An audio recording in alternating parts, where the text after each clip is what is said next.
Hello, everyone. My name is Wits Asmal. Welcome to another episode of Tooways to Skin a Cat, a show where we talk career experiences, entrepreneurship, and investments. The main aim is to show that there's more than one way to be successful other than just climbing the corporate ladder. We are live on LinkedIn and YouTube, and the show will be available on podcast by tomorrow. So don't forget to like, subscribe, and click on that notification bell to get automatically notified when the next episode comes out. If you're joining us live, drop a one in the comments so that we know we're not talking to ourselves. And if you're watching the recording, drop a two in the comments.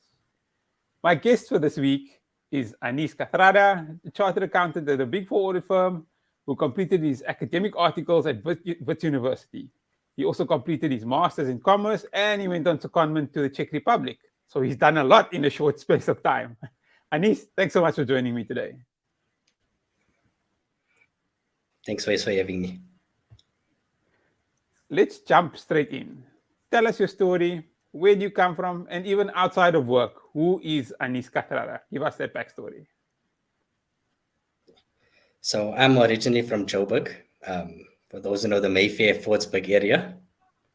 I completed my matric in 2014 at the Johannesburg Muslim School. From there, I went to Wits, did my Bachelor of Accounting Sciences 3 years, my postgrad diploma in accounting as my CTA year.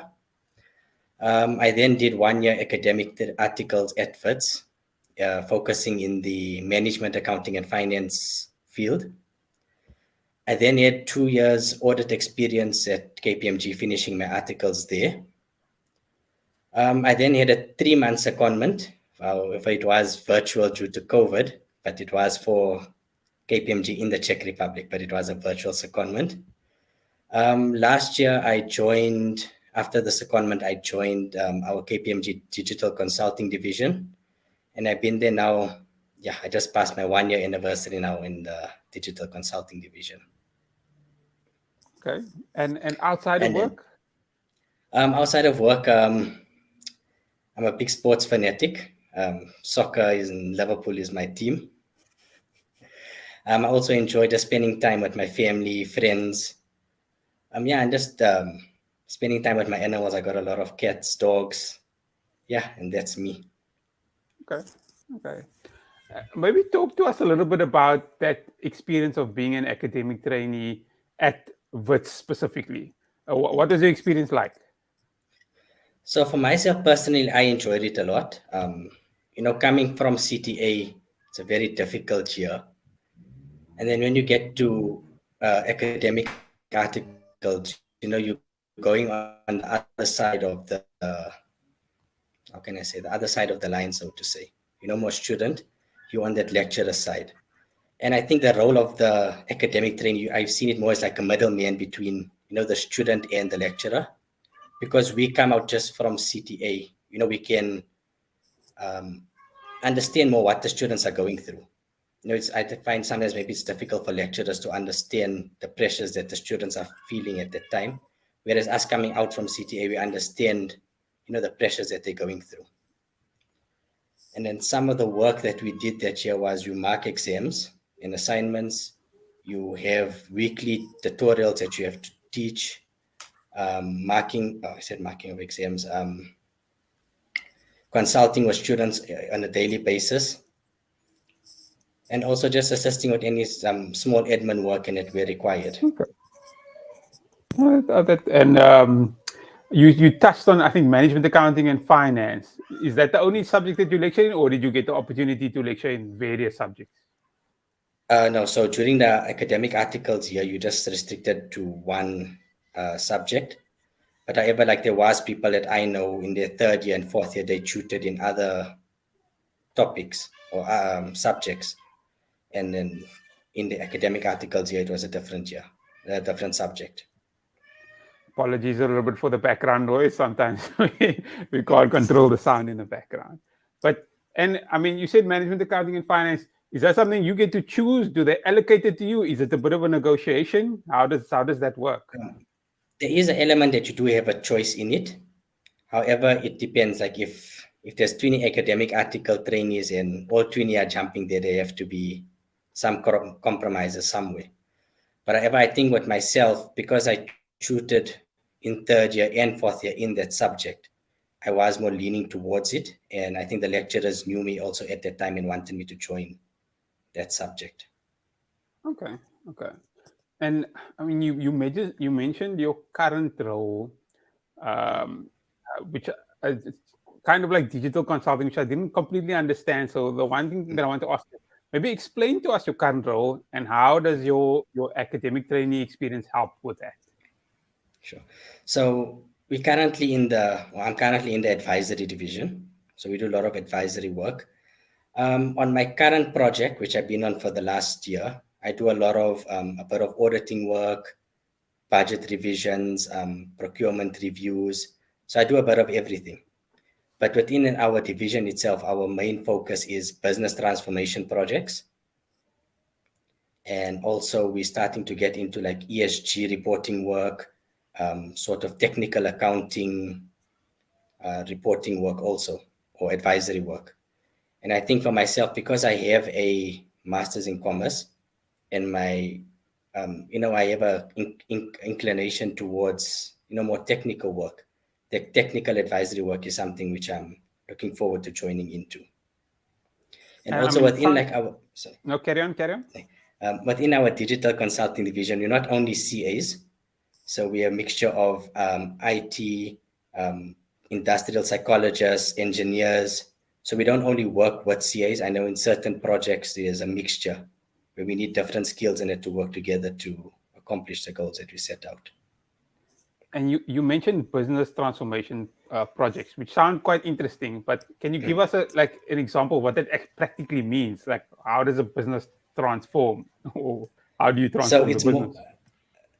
So I haven't had first-hand experience on it, to be honest. So what I've understood is sometimes when companies want to have a merger or they want to split their business into different divisions, we can help them to streamline their goals and processes,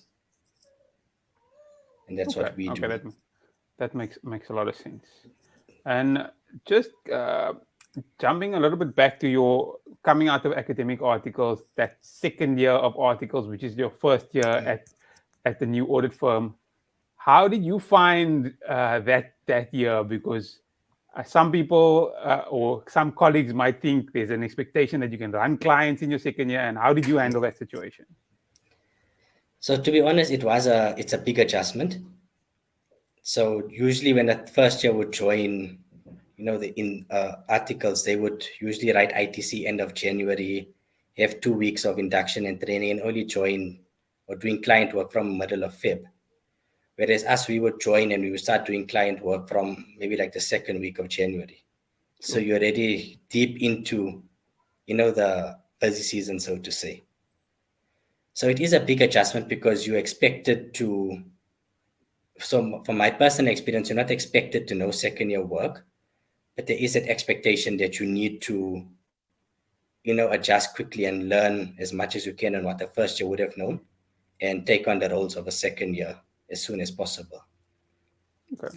But it is hard because you need to know, there's a lot of jargons that come in. You need to know how our audit systems work. And I think for myself, also working with Excel for the first time, it's a big adjustment that I found. Okay. For the audience, we'll be responding to questions towards the end. So please add your questions to the comment section now so that we don't miss them. I see you've done a master's in commerce. Normally that comes with, I think, a bit of a specialization. So what did you specialize in, and maybe why did you choose that specialization? So the master's in commerce I did during my academic articles year. So Wits offers you the opportunity to do it. Why I did it, I specialized in corporate reporting. And the aim of my master's was to inspect the integrated reports or annual reports of our state-owned entities and measure what we call graph distortion. So the idea behind it was when people read integrated reports, they tend to look at more the graphs and, diagrams and the words itself. And we found that, you can distort graphs by making a certain bar look bigger than another one to create this impression management to people to make like you're doing better than what you actually are. So that was something that I wasn't more of like a financial management inclined. So that was something that interested me. It's very interesting. And so you did it in your first year while you were writing. So you didn't have to do it while you were writing APC or anything No. like that. No. Okay. So once you get it back, so I submitted it end of December, November, around there, my first year of articles.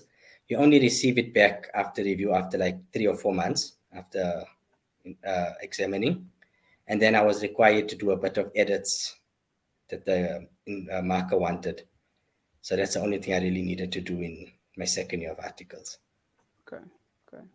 And maybe tell us a little bit about your secondment experience. I didn't realize it was a virtual one, but maybe tell us about the virtual one, and then tell us the country you went to and why you chose that country.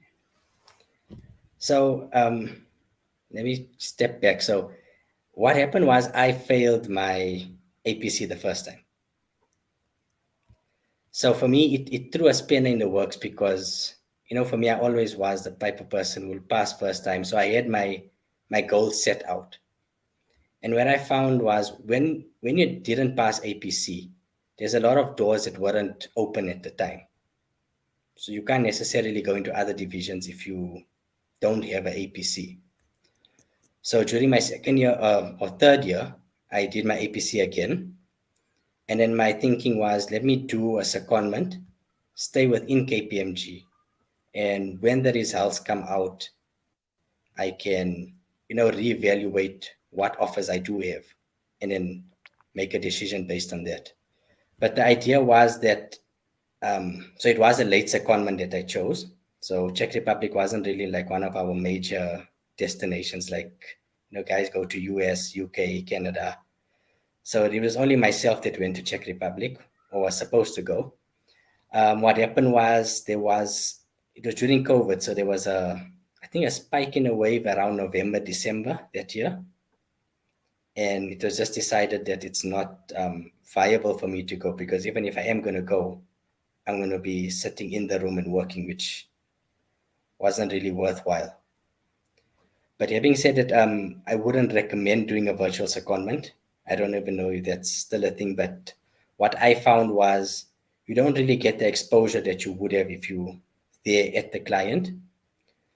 I found there to be like a communication gap. So you're sitting all the way in South Africa, the rest of the team is in the Czech Republic. We don't really have that constant communication with the audit team.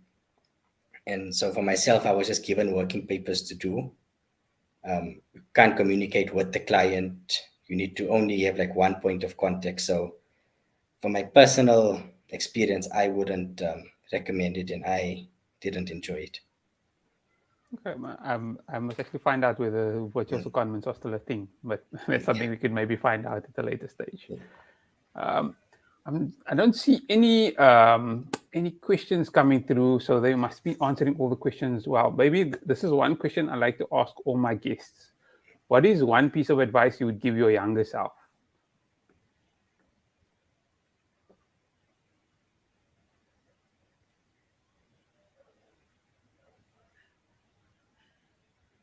Did you get that? Or is it frozen? Did you get my question? I think you broke up a bit. Oh, okay. No, apologies. So this is a question I like to ask all my guests. What is one piece of advice you would give your younger self?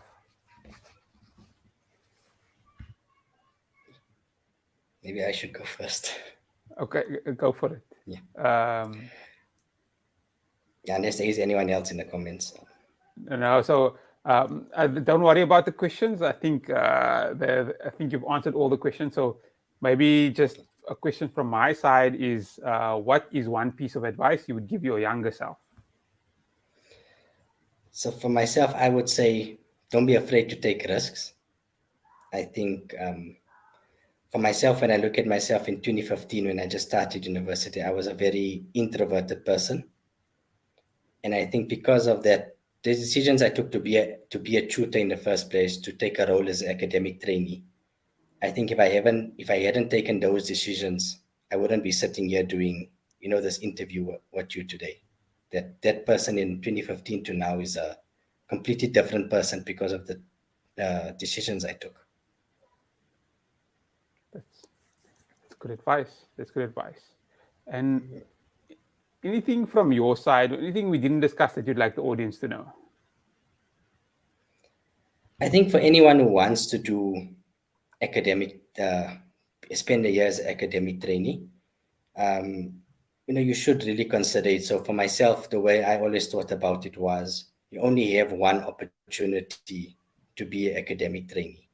You can always go back to be a lecturer, but as an academic trainee, you only have that 1 year to do it. So for myself, when they gave us opportunity, I applied and said, okay, I go for the interview. If I get the job, I'm going to take it because it differentiates me from the rest of, the hundreds of CAs that qualify every year. And I think that door opens up for you so much opportunities in terms of if you want to become a lecturer, if that's where you're seeing your career path going towards academia. It helps you also, I think, when you're working with junior trainees, I found in audits, to explain concepts, you find different ways of explaining things. Also, like what my master's is, open up a lot of doors in terms of career opportunities or roles that I can take within KPMG. So that's, That's a great way to end on that pearl of wisdom. The show has been live on YouTube and should be available on podcast by tomorrow. If you're watching on YouTube or listening on the podcast and you feel that it's added value, don't forget to like, subscribe, and click on that notification bell to get automatically notified when the next episode comes out. Anis, thank you so much for your time. Thank you, Wes.